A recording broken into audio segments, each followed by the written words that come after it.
Good morning, I'm Todd Pirro, and we begin with a Fox News alert this hour. We're taking a live look at Muscat, Oman, where high-stakes nuclear talks between the United States and Iran are underway after resuming just yesterday following days of confusion and brinkmanship. President Trump is demanding what he calls zero nuclear capability from the Iranian regime. These are the first formal negotiations since the dramatic Operation Midnight Hammer strikes last year that, according to the administration, obliterated a significant portion of Iran's uranium enrichment facilities. But here's the critical question we're tracking this morning. Are these talks genuine progress toward preventing a nuclear-armed Iran, or are they simply a prelude to something much larger? Carly is standing by, and we've got our entire team covering this developing story from every angle. Carly, this comes at an incredibly tense moment in the Middle East.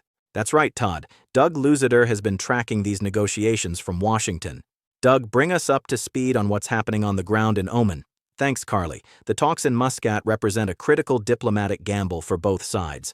According to the latest reporting from Reuters and the Wall Street Journal, these negotiations almost didn't happen. Just 48 hours ago, they were on, then off, then back on again, after urgent lobbying from Arab leaders who fear the alternative, a full-scale military confrontation. Iran's foreign ministry released a statement saying, and I quote, "Iran enters diplomacy with open eyes and a steady memory of the past year. We engage in good faith and stand firm on our rights. Commitments need to be honored. Mutual respect and mutual interest are not rhetoric. They are a must and pillars of a durable agreement." But here's where it gets complicated, Todd. Iran sees these talks as strictly limited to their nuclear program, specifically rebuilding what was destroyed in Operation Midnight Hammer. The United States, led by Special Envoy Steve Witkoff, is pressing for something far more comprehensive, dismantling Iran's ballistic missile program and cutting off support to proxy groups like Hezbollah, the Houthis in Yemen, and militia forces in Iraq and Syria. Now, adding to the pressure, Iran's Islamic Revolutionary Guard Corps seized 2 oil tankers in the Strait of Hormuz just 72 hours ago. And in response, the USS Abraham Lincoln Carrier Strike Group is now positioned in the Arabian Sea, approximately 500 miles from Iran's southern coast. According to Forbes and CNN reporting from yesterday, the Lincoln is accompanied by 3 guided missile destroyers equipped with Tomahawk cruise missiles. Pentagon press secretary addressed this yesterday, saying, "The president has been clear in his demand of the Iranian regime. Zero nuclear capability is something he's been explicit about, and we want to see if a deal can be struck.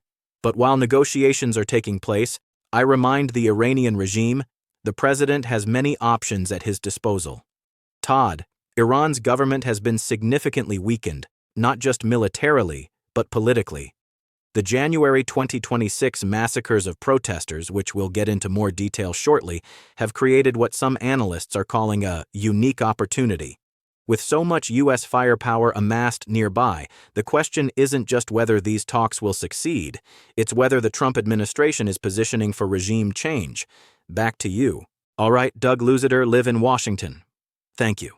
Let me now bring in our expert guest, Harvey Littman, former President's Commission member for the Preservation of America's Heritage Abroad and a senior foreign policy analyst. Harvey, thank you for joining us this morning. So let me start here. What should our expectations be for this round of talks? Can President Trump actually get a deal that holds? Todd, I appreciate being here. Look, I think we have to be very clear-eyed about Iranian intentions.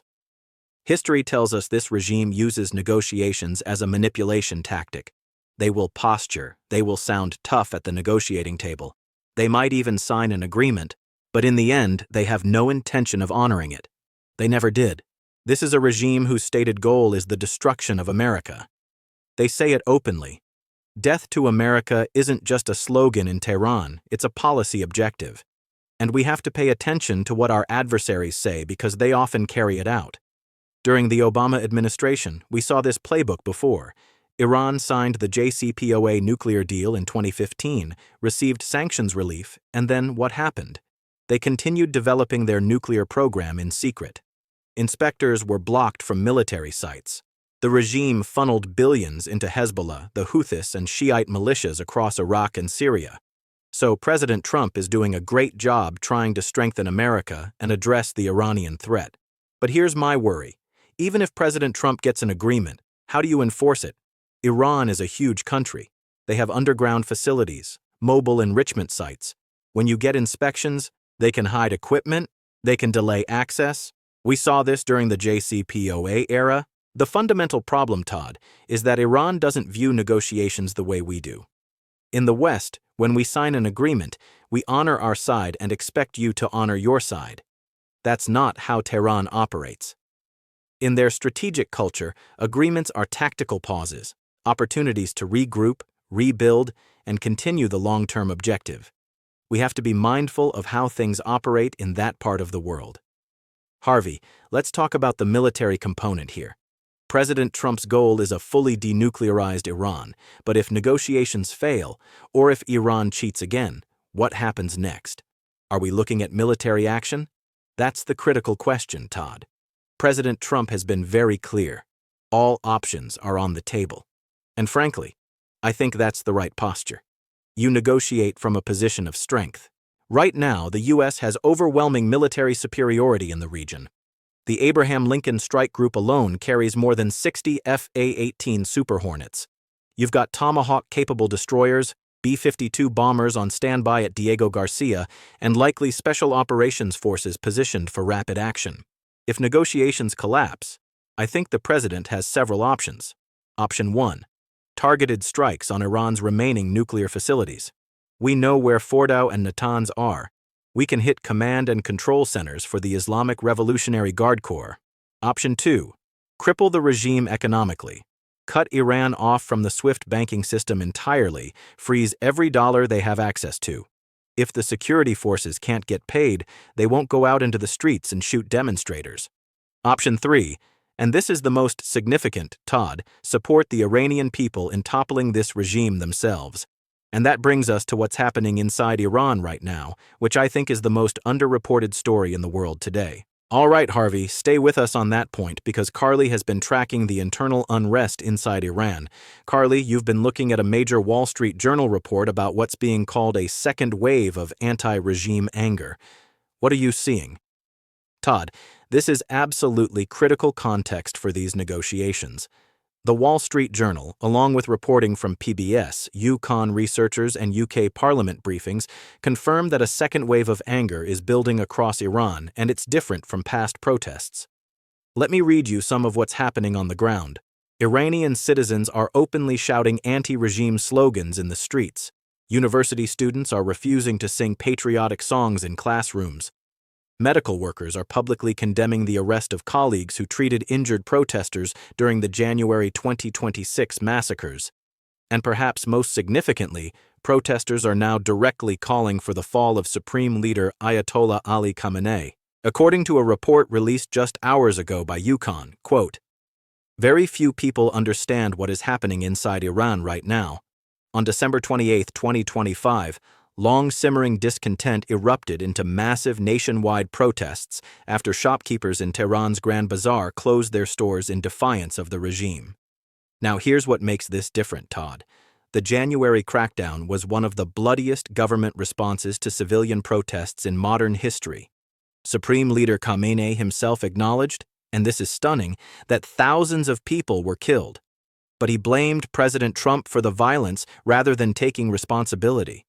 According to leaked documents from Iran's National Council of Resistance, security forces received direct orders to embed plainclothes agents within protest crowds. Their mission? Disrupt anti-Khamenei chants and identify protest leaders for arrest or elimination. PBS reported that in some cases, security forces entered hospitals and killed wounded protesters in their beds. Todd, over 30,000 Iranians are believed to have been killed or disappeared in the January massacres. This is a demonic regime slaughtering its own people. And the Iranian people know it. Carly, that's horrifying. Harvey, you mentioned that this could be an opportunity. So how does the United States leverage this moment? How do we support the Iranian people without this looking like another full-scale regime change war? Todd, this is where I think President Trump could go down in history. The Iranian people are counting on America. 90% of Iranians hate this regime. They live in poverty. They go home at night to no running water, no electricity. Meanwhile, Khamenei and the Revolutionary Guard leadership live as billionaires, funneling the nation's wealth into their own pockets and terrorist proxies. The people of Iran want freedom. They want a different government. But they can't do it alone. The regime has all the guns. The only way this changes is with support from the United States. President Trump has already said, help is on the way. I believe he means it. And I think the administration is looking at several strategic moves. Number 1. Take out the IRGC command and control infrastructure. Not the Iranian people, not civilian targets, hit the Revolutionary Guard's nerve centers. Make it impossible for Khamenei to coordinate a crackdown. Number 2. Collapse the regime financially. Cut them off from SWIFT. Freeze every international asset. When the security forces can't get their paychecks, they won't risk their lives defending a failing government. Number 3. Provide covert support to Iranian opposition groups, secure communications, intelligence sharing, potentially even arms. This is what we should have done in 2009 during the Green Revolution, and we failed those people. We can't make that mistake again. Todd, this speaks to the best of America. We liberated Europe from fascism in World War II. We stood with freedom fighters against the Soviet Union. The Iranian people deserve that same support.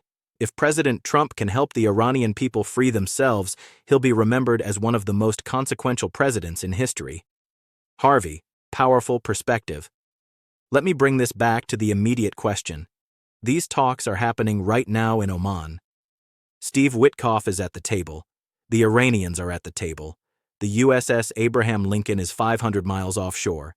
So let me ask you directly, is this diplomacy real, or is this the calm before a military storm? Todd, I think it's both. And that's the genius of President Trump's strategy. He's giving diplomacy a chance, but he's doing it with a carrier strike group in position, with B-52s on alert, with the clear message that if Iran doesn't comply, there will be consequences. The Iranians are at the table because they're scared. Their nuclear program was gutted. Their proxies in Gaza and Lebanon are decimated. Hezbollah is a shell of what it was. The Houthis are being pounded by U.S. airstrikes, and now their own people are rising up against them. So yes, I think Iran will negotiate. They'll make promises. They'll sign documents. But will they honor those commitments? History says no. So the United States must be prepared for the moment when this charade ends. And when it does, Todd, I hope President Trump does what needs to be done, not just to eliminate the nuclear threat, but to support the Iranian people in overthrowing one of the most evil regimes on the planet. Harvey Littman, thank you so much for your time and expertise this morning. Really valuable perspective. Folks, we're going to stay on this story throughout the day. These talks in Oman could determine the future of the Middle East, whether we're heading toward a diplomatic breakthrough or a major military confrontation. We'll be monitoring every development. Doug Luzader will have updates from Washington, and of course, we'll bring you any breaking news the moment it happens. Coming up next, we'll take a look at how global oil markets are reacting to the Iran crisis and what it means for gas prices here at home. Stay with us. You're watching Fox and Friends.